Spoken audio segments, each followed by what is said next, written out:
Nasals granule, nasals granule क्या होते हैं? It is a site of protein synthesis formed by ribosome और ER. Grey appearance होती है, ग्रे कलर देता है। ये ग्रेन्यूल्स कहाँ होते हैं और कहाँ नहीं होते? डेंड्रोन साइटोन में होते हैं, पर एक्सोन हिल ऑक और एक्सोन में नहीं होते। सिंपल सी बात, डायग्राम में दिखा दिया मैंने। हाँ, डायरेक्शन ऑफ कंडक्शन, न्यूरॉन में जो इम्पल्स का ट्रांसफर करने का या बहने का या फ्लो करने का डायरेक्शन है वो क्या है, हमेशा ध्यान रखना है आपको। मैंने बताया था कि डेंड्रोन से सिग्नल साइटोन के पास आता है, साइटोन एक्सोन के थ्रू सिग्नल दूसरे न्यूरॉन के पास भेजता है, यहां सिनेप्स बनता है दूसरे न्यूरॉन का, फिर डेंड्रोन सिग्नल को रिसीव करता है, फिर साइटोन, फिर एक्सोन। यानी यूनी डायरेक्शनल फ्लो होता है, always always unidirectional flow. ठीक है, ठीक है। एक्सोन और यूनिडायरेक्शनल क्यों होता है पूछा गया है, एक ही डायरेक्शन में। ऐसे क्यों नहीं होता? ऐसे ऐसे क्यों नहीं होता? इसलिए नहीं होता क्योंकि सिग्नल को ट्रांसफर करने के लिए चाहिए न्यूरोट्रांसमीटर, और न्यूरोट्रांसमीटर टर्मिनल एक्सोन में होते हैं, डेंड्रोन में नहीं होते। डेंड्रोन में इनके रिसेप्टर्स होते हैं, तो सिग्नल हमेशा यहां से यहां जाएगा रिसेप्टर के पास, रिसेप्टर से इधर नहीं जा पाएगा क्योंकि इधर रिसेप्टर नहीं है और इधर न्यूरोट्रांसमीटर नहीं है। ठीक है, तो हमेशा साइटोन से एक्सोन में जाता है, समझ रहे हो? एक्सोन से डेंड्रोन, डेंड्रोन से फिर दूसरे साइटोन, फिर एक्सोन, तो हमेशा यूनी डायरेक्शनल फ्लो होता है। और कारण मैंने बता दिया, एक्सोन में न्यूरोट्रांसमीटर और डेंड्रोन के पास रिसेप्टर्स होते हैं, इसीलिए कंडक्शन ऑलवेज यूनी डायरेक्शनल होता है, ऑलवेज यूनी डायरेक्शनल, एक ही डायरेक्शन में फ्लो करेगा। अब बताओ ये चीज समझ में आई है नहीं आई? स्ट्रक्चर वाला पार्ट एकदम क्रिस्टल क्लियर है नहीं? फिर मैं टाइप्स ऑफ न्यूरॉन पर आऊंगा जो एनसीईआरटी में अगला पैरा दे रखा है, बिल्कुल अगला para, types of neuron.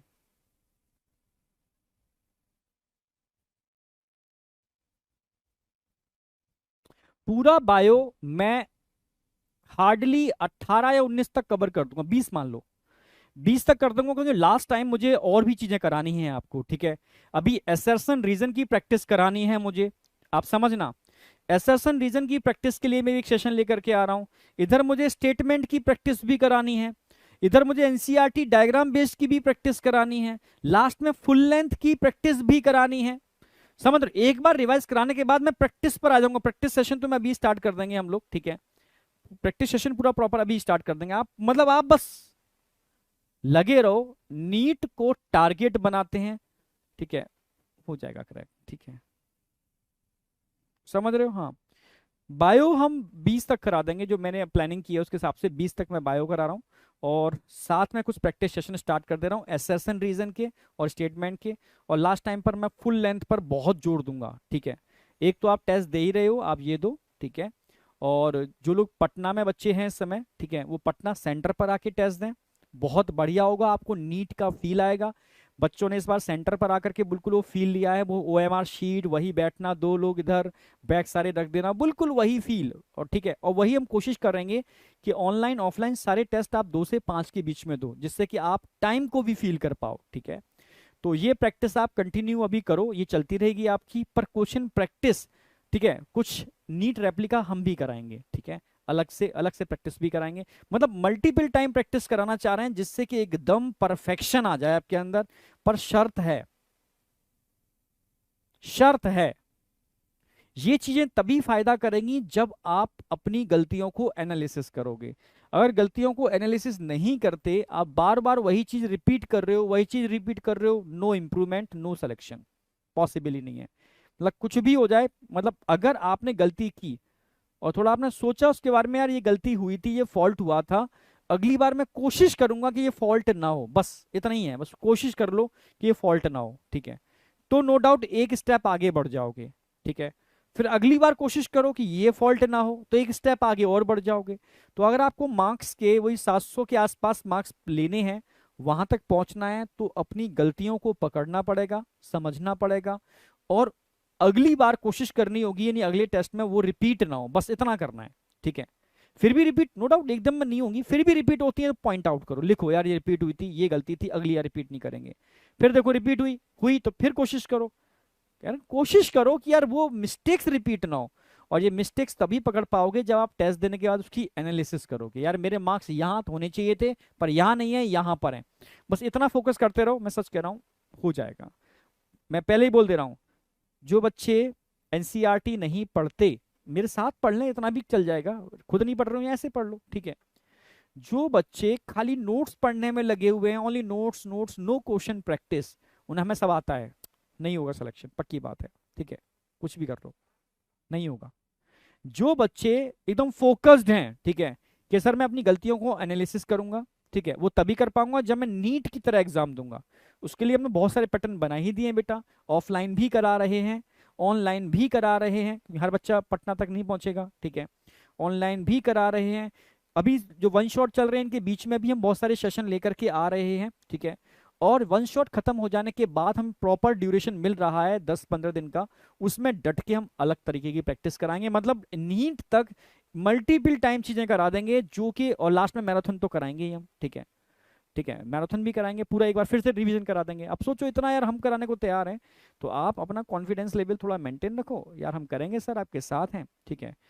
Practice करनी है और कुछ भी नहीं करना, ठीक है, क्योंकि मेन बस फोकस एक ही है कि नीट निकल जाए इस साल, क्योंकि हर साल बच्चों का नंबर बढ़ रहा है, आप समझ रहे हो, हर साल बच्चों का नंबर बढ़ रहा है इस एग्जाम में देने वाले बच्चों का, और हाई एनर्जी वाले बच्चे आ रहे हैं, तो 100% कॉम्पिटिशन टिपिकल होगा, समझ गए। हाँ, और एनएमसी वगैरह के जो पैटर्न आ रहे हैं, सिलेबस रिड्यूस कर रहे हैं, कुछ ना कुछ मोल्ड कर रहे हैं, तो चीजें टिपिकल होंगी, इसलिए कोशिश करो इस साल ही निकलो, ठीक है, इसलिए ज़्यादा डिले मत करो, अभी भी इतना समय है, अभी भी इतना समय है कि अगर आप सीरियस हो जाओ तो फोड़ दोगे, ठीक है, समझे। जितना थ्योरी हम करा रहे हैं, जितने क्वेश्चन प्रैक्टिस हम करा रहे हैं, इतने कर लिए तो नीट का क्वेश्चन तो बाहर नहीं जाएगा, ये गारंटी है। आप कैसा परफॉर्म करते हो ये आपको करना पड़ेगा प्रैक्टिस करके साथ में, ठीक है, ओके, बस आपका प्रॉमिस चाहिए और कुछ भी नहीं। टेस्ट बेटा दोनों ऑप्शन बोले ना मैंने, अगर आप पटना में हो, पटना बिहार, बिहार में एक जगह है पटना, जो बच्चे नहीं जानते हो, ठीक है, तो वो तो नहीं जानते हैं, वो तो मतलब ही नहीं है वहां पर जो आसपास के बच्चे हैं वो सेंटर पर आकर के ऑफलाइन नीट की तरह आप एग्जाम दे सकते हो, बोरिंग रोड पर सेंटर है, पहला। दूसरा मैंने बताया जो नहीं अप्रोचेबल है, वो हम टेस्ट सीरीज लॉन्च कर ही रहे हैं, उसका आपको पूरा हमने पूरा बना लिया है, कैसे क्या, ठीक है, करना है, कैसे देना है, कैसे एंटर करना है, कैसे अटेम्प्ट करना है, कैसे उसकी एनालिसिस होगी, सब कुछ, ठीक है, वो आपको कल तक इन्फॉर्मेशन शाम तक ही मिल जाएगी, ठीक है। उस तरीके से आप ऑनलाइन देंगे, ठीक है, क्लियर है, बिल्कुल ऑनलाइन देंगे, सॉल्यूशन भी आपको मिल जाएंगे इनके, ठीक है। फाइनली हम बात कर रहे हैं, ये तो चल ही रहा है आपका फील गलतियों को इम्प्रूव करने के लिए, हम साथ में वन शॉट के साथ में हम कुछ ऐसे क्वेश्चंस लेके आने वाले हैं जो बहुत मतलब कह सकते हो कि लोग अक्सर टर्म यूज करते हैं गोल्डन टाइप, मतलब गोल्ड का मतलब बहुत मतलब बेहतरीन क्वेश्चंस, ठीक है, प्रैक्टिस के लिए।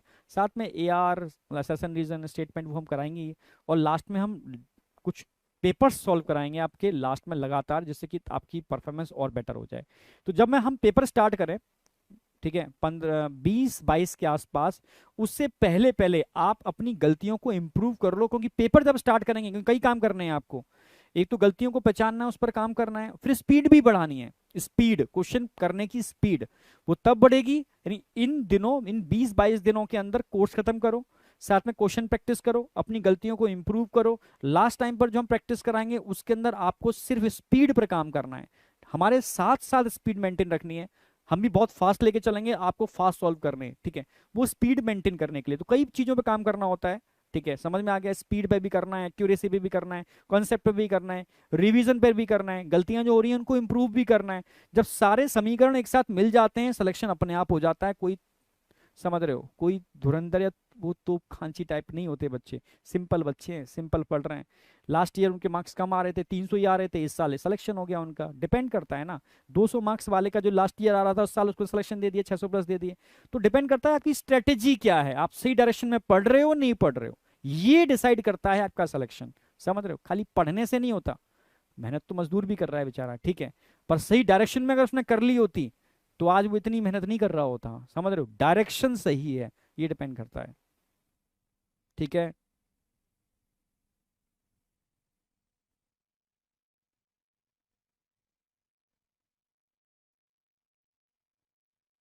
ठीक है, देखो इससे सेफ स्कोर कुछ नहीं होता, अभी आके 200 मार्क्स भी आ रहे हैं तो कोशिश करो 300 पर लेके आओ, पहले एकदम स्कोर मत बढ़ाओ, 300 से 400 पर लेकर के आओ, 400 से 500 तक पहुंचाओ, और जब हम प्रैक्टिस कराएंगे तब तक कोशिश कर लो कि 600 प्लस लेकर के आना स्टार्ट कर दो, 600 प्लस लेकर के आओ तो आप सेफ में आ रहे हो।